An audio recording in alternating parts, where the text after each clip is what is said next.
Good morning student. Today's topic उपक्रम की स्थापना, setting up of an enterprises.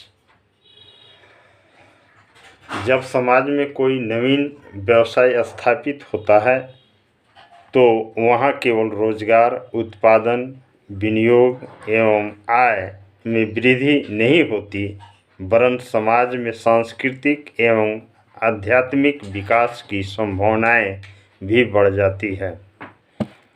उपक्रम का चुनाव कर लेने के बाद अब साहसी उद्यमी इसे स्थापित करने की बात सोचता है।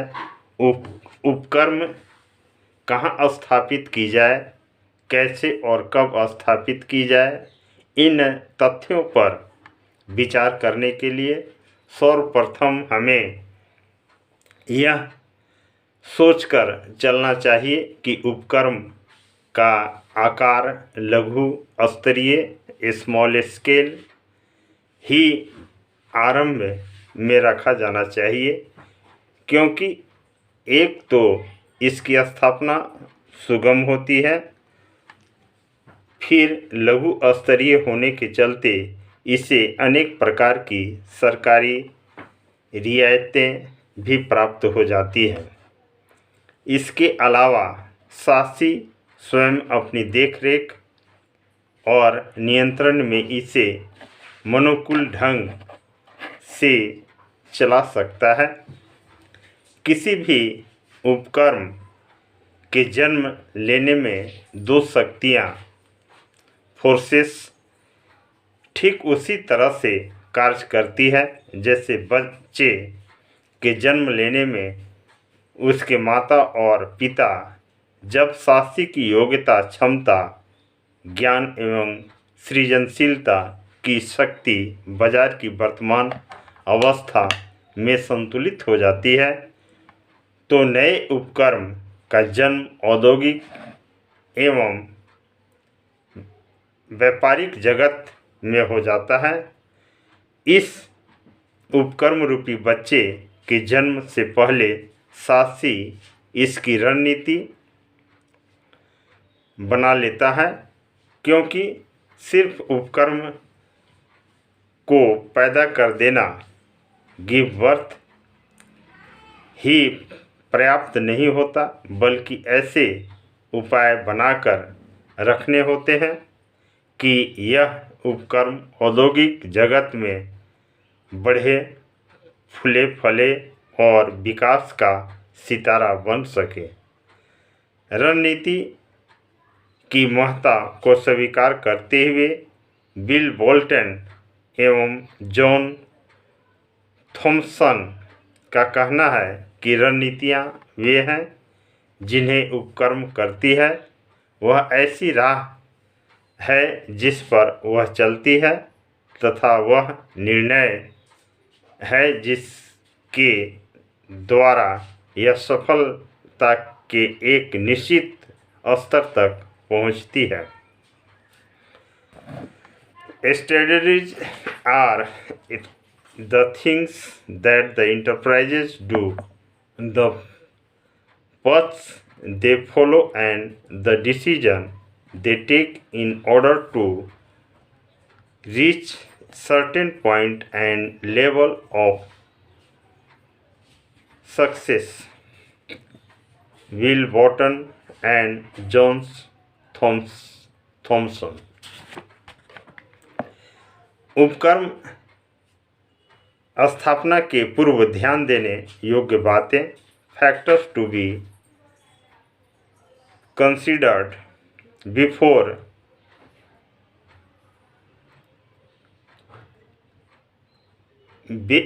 establishing an enterprises. उपक्रम स्थापना से पूर्व ध्यान देने योग्य बातें। उपक्रम, किसी भी उपक्रम को चलाने में 5 M की आवश्यकता होती है: man, material, machine, money, market.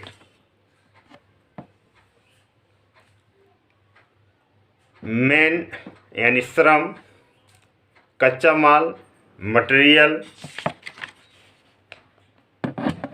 संयंत्र मशीन, मुद्रा मनी, बाजार मार्केट, यानी पांचों सभी एम से हैं। जिस तरह मानव शरीर का निर्माण 5 तत्वों से हुआ है, उसी तरह उपकर्म रूपी शरीर के निर्माण में उपर्युक्त पांचों तत्वों का उचित समावेश आवश्यक है। अतः उपकर्म के जन्म के लिए निम्नलिखित इन 8 तत्वों का अध्ययन आवश्यक है।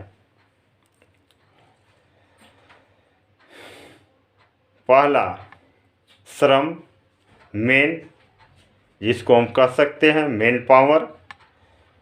उत्पादन के समस्त साधनों में श्रम की एक सक्रिय साधन है जो अन्य सभी साधनों को क्रियाशील बनाकर किसी भी अनुपयोगी चीज़ को उपयोगी बना देता है।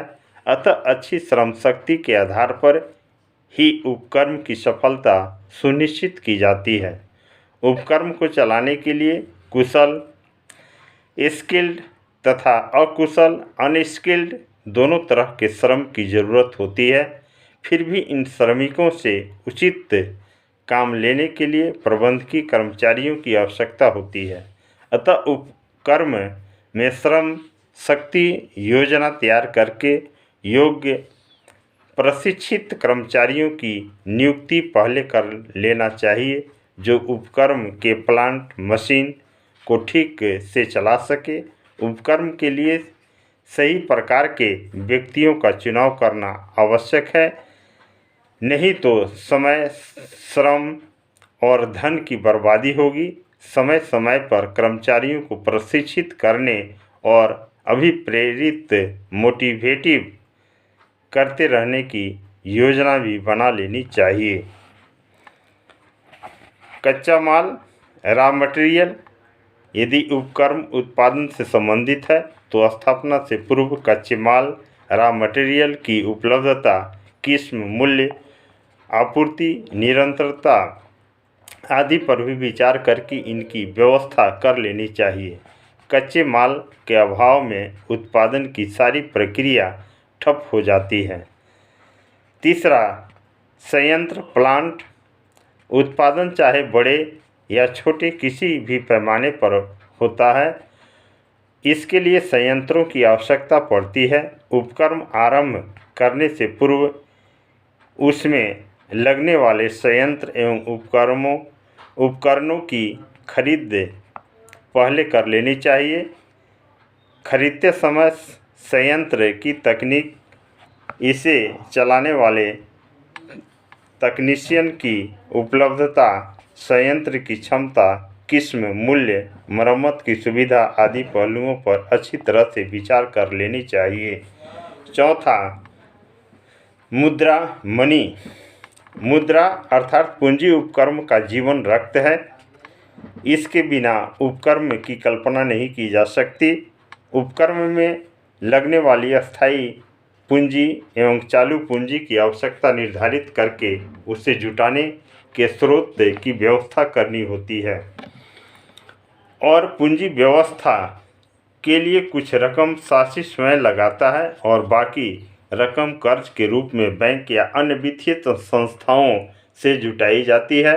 उपकर्म आरंभ होने के बाद पूंजी की कमी हो जाने पर नुकसान झेलना पड़ सकता है। पाँचवां, बाजार मार्केट।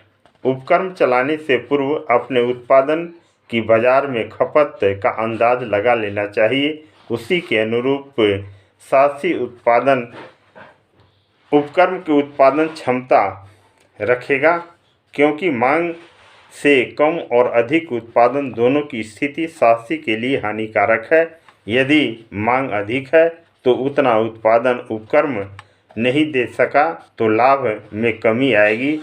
इसके विपरीत उत्पादन मांग की तुलना में अधिक हो जाए तो भी लाभ में कमी ही आएगी। क्योंकि अतिरिक्त उत्पादन में एक और व्यर्थ की पूंजी फंसी रहेगी तो दूसरी ओर इसे रख रखाव पर भी खर्च अनावश्यक झेलना पड़ सकेगा। छठा, स्थान पैलेस। उपकर्म किस स्थान पर स्थापित होगा इसे सुनिश्चित कर लेना चाहिए। इसके लिए वहां उपलब्ध आधारभूत संरचना जैसे पानी, बिजली, सड़क, रेल, बैंकिंग, सुरक्षा आदि समुचित व्यवस्था का अवलोकन कर लेना होगा। उक्त स्थान से बाजार तथा कच्चे माल का आवागमन आदि सुगम होना चाहिए। सातवां, निर्माण प्रक्रिया मैन्युफैक्चरिंग प्रोसेस। उत्पादन स्थापना से पहले उत्पादन को उत्पादित करने में लगने वाली प्रक्रियाओं का क्रम सुनिश्चित कर लिया जाना चाहिए। ऐसा होने से उत्पादन का कार्य निर्बाध कंटिन्यूअस गति से चलता रहता है। प्रत्येक प्रक्रिया में लगने वाला समय, आवश्यक सामग्री, यंत्र, उपकरण, कर्मचारी एवं उसकी लागत की पूर्व अनुमान पर कर लिया जाना चाहिए। आठवां, प्रोजेक्ट प्रतिवेदन प्रोजेक्ट रिपोर्ट। उपयुक्त सभी तथ्यों का विस्तृत विश्लेषण करते हुए एक प्रोजेक्ट रिपोर्ट तैयार कर लेनी चाहिए। इस रिपोर्ट में भावी उपक्रम का सारा विवरण सहमति होगा। इस रिपोर्ट को एक आवेदन पत्र के साथ सरकार के उद्योग विभाग में पंजीकरण रजिस्ट्रेशन के लिए जमा किया जाना चाहिए। यह विभाग इस रिपोर्ट के आधार पर उपक्रम अस्थायी पंजीकरण करके उसे स्थापित करने का आदेश दे देता है। साथ ही उपक्रम की प्रकृति के अनुसार कई तरह की सुविधाएं भी रियायतों के साथ प्रदान करता है। इस तरह अब उपक्रम को स्थापित करने की हरी झंडी सिग्नल प्राप्त हो जाती है और तब इसे कार्य रूप देने की प्रक्रिया आरंभ हो जाती है। Thank you student.